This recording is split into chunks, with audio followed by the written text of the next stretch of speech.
guys. So this is going to be a social studies presentation on Manifest Destiny. It says Manifest Destiny, the United States expanded from the Atlantic to the Pacific in 50 years. So we start out with an illustration. Manifest Destiny itself, the term, means a belief shared by many Americans in the mid-1800s that the United States should expand across the continent to the Pacific Ocean. President Polk was the president at this time, believed it was our manifest destiny or our obvious fate to settle land all the way to the Pacific Ocean in order to spread democracy. We're going to zoom in on this illustration though.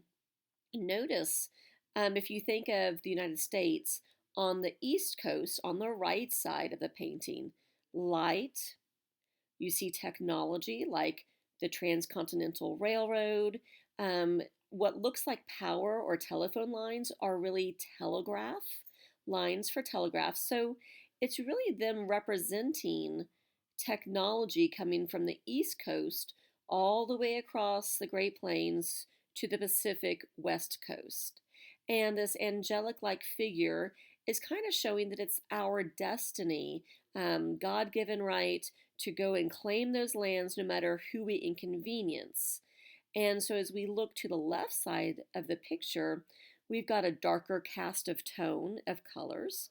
We've got more cloud-like, like rain and thunder clouds, as opposed to the right side. At the back, you can see buffalo or bison running away. In the middle, you can see Native Americans fleeing for their safety. And kind of in the downward center, you see four men with a horse, and they've got pickaxes.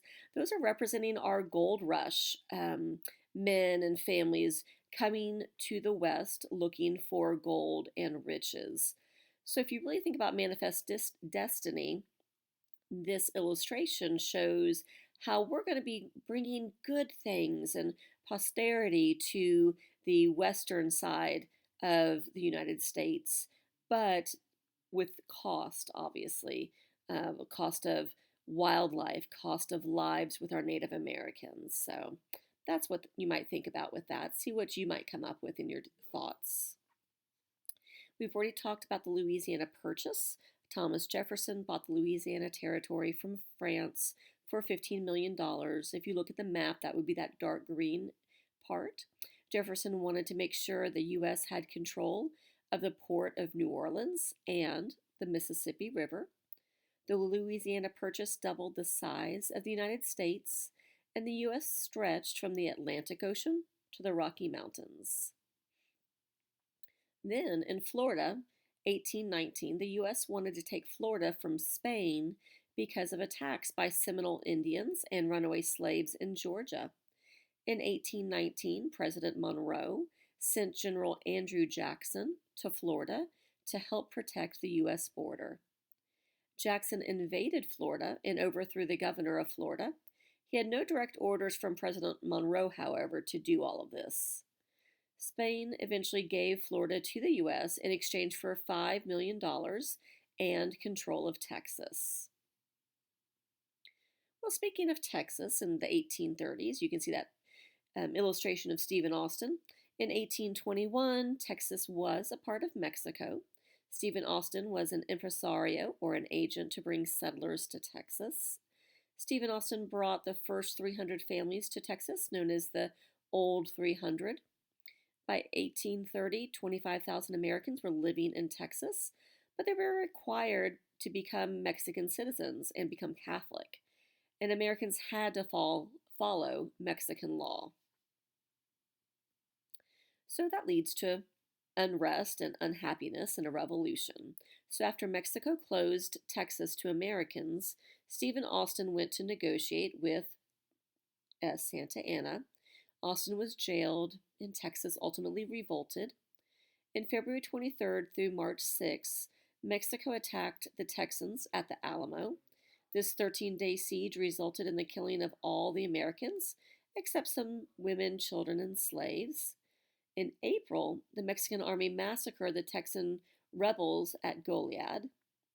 After the Alamo and Goliad, Sam Houston surprise attacked Santa Anna at the Battle of San Jacinto with that model of remember the Alamo, remember the Goliad, and Texas won its independence. So Texas became a state in 1845. Santa Anna was captured and forced to sign a treaty. Texas became a Lone Star Republic in 1836. Sam Houston became Texas's president. Now they were annexed. Annexation of Texas was delayed because they were worried about Texas becoming a slave-owning state, and they really didn't want any more slave-owning states joining the U.S. And also, they were worried about more battles and unrest with Mexico. But ultimately, Texas joined the U.S. and became the 28th state in 1845.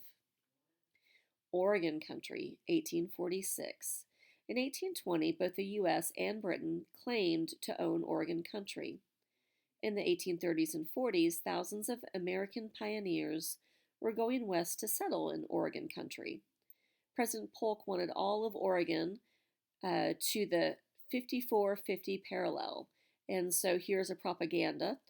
54-40, or fight, was the claim, if you will.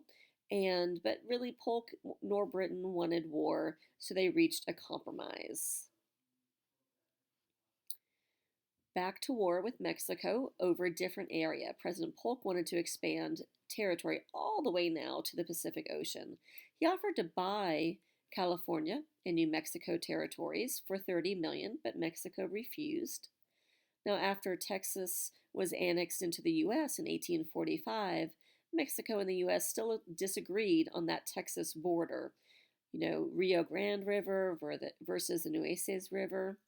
U.S. sent troops to patrol the border, and conflict broke out, and the Mexican army killed U.S. troops on this land that was under dispute, so Polk declared war.